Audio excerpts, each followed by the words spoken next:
Good afternoon, everybody. My name is Kevin Komara. I'm Director of Data Acquisition Services for Customized Energy Solutions, and we're based out of Philadelphia. So we're a different kind of customer, and so we do things. Like I said, we're a different kind of customer. We don't we facilitate generating facilities that are in the markets in the United States, Canada, and other parts of the world. We facilitate those entities participating in energy markets. What I mean by facilitate is we have to provide the information, the data from these facilities. In this case, it's a generating plant, what I'm showing on the screen. We get telemetry from the site, we bring it into our current systems, and if everything is normal and within limits, we send that data out to the grid operator. So this is the United States. A large part of our country is deregulated, and we have energy markets. So that's what our job is. Our job is to be the middleman, to facilitate the information flow from the site through our systems to the end user. So we don't own the generators. We don't own the information. We just facilitate it. And the big thing, and why we have done a lot of work with IA, is the data has to be fixed if it's bad. That's what sets us apart from most of the other kinds of customers. Bad telemetry is not allowed. We have to fix it on its way through our systems. And I'll talk more about that in a few minutes.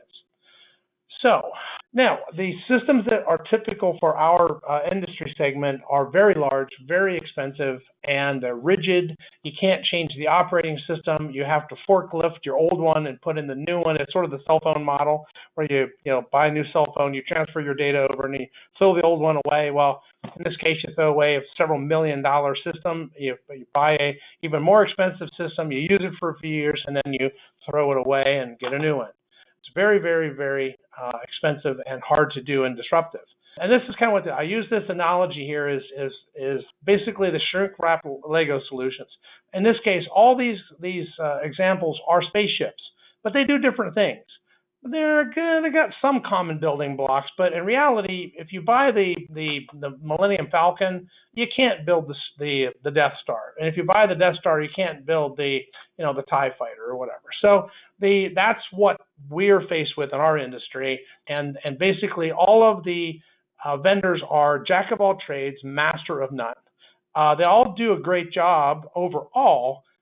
But they all have good parts and bad parts. One system's database is better than another one's HMI or whatever. So we didn't want to have to compromise anymore. So we wanted to basically get a system that's master of all trades and do that with a reliable and maybe cost-effective system. We're asking for the world. Well, so we broke the problem up into the smallest component, a little Lego block. And we said, well, there's interoperability. Let's see if we can break the energy management system up into a bunch of functional components and buy the best on the market of every component. And of course, ignition came very quickly to the top as the core, the building block of everything else that we're going to build. So basically, if you're playing with Legos, this is that big piece you put on the bottom that everything else is dependent on. And interoperability and standards. So we pick different pieces of software. Some you may recognize, some you may not. The one most people probably on this call will know is Kepware, and I'll talk about that a little bit further down the road here. So now we're going to build whatever we want. We're going to build ships and cars and I don't know what that is, some kind of tank. But we can build whatever we want. We have unlimited growth. So when the market changes, we can adapt very quickly. So building block, again, we needed to start off with standards, and the building block is, the Lego block is in ignition. And this picture was how we started, but we quickly evolved, and this slide isn't as clear as I like it to show, but basically we're using the brokering of data with ignition as the foundation of the glue for everything, and we're using that to transfer data to and from various systems in real time. So that's where we started, and we can build anything. So what did we build? All right. So we built a information management system. We did not build a SCADA system. It has SCADA in it. And we did not build an energy management system, which is what the vendors were offering. We built a system that was specifically for our industry segment that we operate in at Customized Energy Solutions, and we operate assets. We facilitate them in the markets.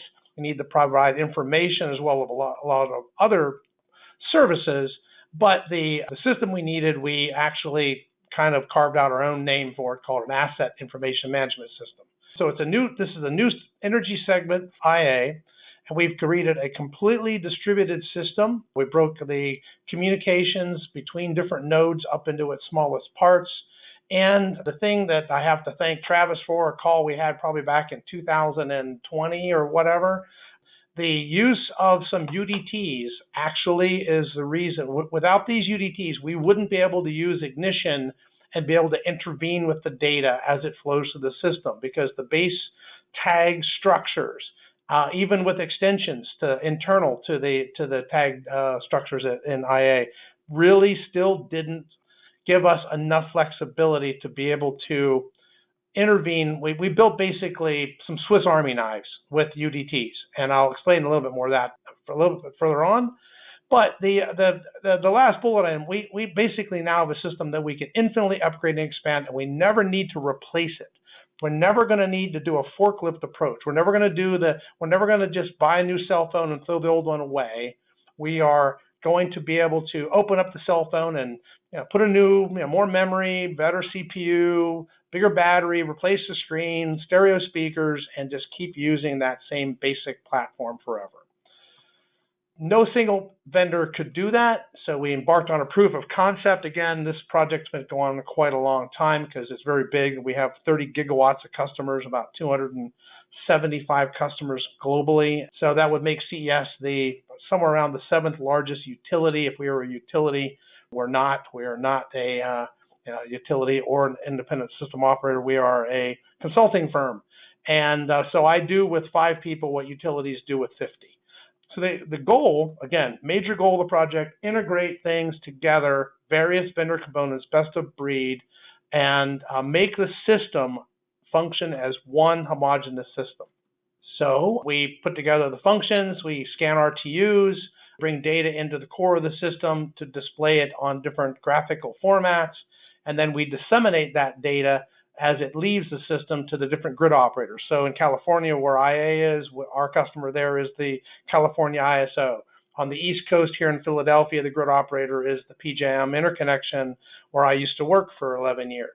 So these are the grid operators. The assets are all over the place. I actually operate a solar farm on a Pacific island called Guam from our control room in Philadelphia. So go a little bit further here. We built a system with the proof of concept system with basically 6 servers. We wanted to get our feet wet. These are using some old names. And we wanted to make sure that we could do all that man in the middle and make sure we could create a system that would meet the energy management and the operator intervention requirements that we needed. So that system started off as a point-to-point using IA's networking capabilities, but we had a power failure in our building a couple of years back where it became very obvious we needed to integrate in a more distributed model, even more than what we had originally. So everything now goes to and from brokers, and it allows us to have a system in multiple states. So I'll talk about that in the next slide or two, but the bottom line is we basically scan RTUs with a pair of servers, bring that data in, publish it to a broker. Then the next part of the system, the core, subscribes to that data, presents it on displays, and then the data flows back out up to the broker, and then the output servers then send it on to the ISOs. And if you notice, Kepware is in here. And in inductive automation, we have special UDTs that allow us to have the stateless software Kepware and a high availability and failover capability, which is not in their software. We added that with the UDTs in Kepware, and I can explain that if anybody wants to talk about that after the call, but we can actually do a failover and have a Kepware on one server stop scanning RTUs and a Kepware with the exact same database on the other server pick up the scanning. And we do that in many, many other places or other software. So I think I'm running a little bit behind here. So the solution worked well. We put together the POC and we decided to go with it in production. And the system grew. We added development servers. We have basically 34 servers on our system. We have servers in Philadelphia. We have production, our test and servers in Philadelphia and Indianapolis, Indiana. And then we also have production systems in Indianapolis and Philadelphia. We have a development system that's in the Amazon cloud. So we are completely distributed across multiple states, and all the values on the screens when the dispatchers look at them, no matter where they are, update in real time together. So we designed that production and the development systems and test systems that are fully deployed. And this is the system right here. We have a set of development servers in the cloud, and basically we can push databases to any of the other test or production servers. And then we also have a system called our migration system. And this was a key component for us to not disrupt 30 gigawatts of generators that are already in production right now. We can't just stop doing what we're doing and just wait for months or years to put in a new system. We have to migrate and not forklift. So our system looks like this. It's completely distributed. The broker is distributed. Our influx database will be distributed.